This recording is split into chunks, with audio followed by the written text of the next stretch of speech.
Последното ваше интервју за 360 степени беше на почетокот на јули минатата година, веднаш по изборот на новата влада, и една од највпечатливите работи за кои што зборувавте во тој интервју беше најавата дека граѓаните наскоро на својот мобилен телефон ќе ги имаат личната карта и возачката дозвола.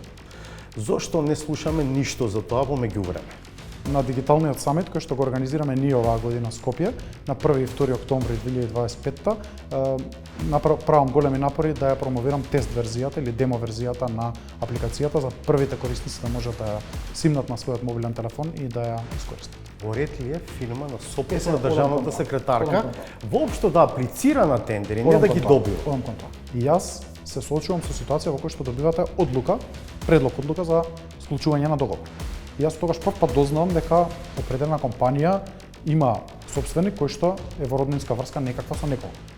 И може да донесе одлука да го поништите. Тоа беше декември месец, да пропадне набавката и да немаме ниту една табла во министерството или да немаме ниту еден презентацијски уред во министерството, или да донесете одлука целосно легално да склучите договор затоа што утре таа фирма може да го тужи министерството. Дали поседувањето и тргувањето со криптовалути во овој момент е легално во Македонија?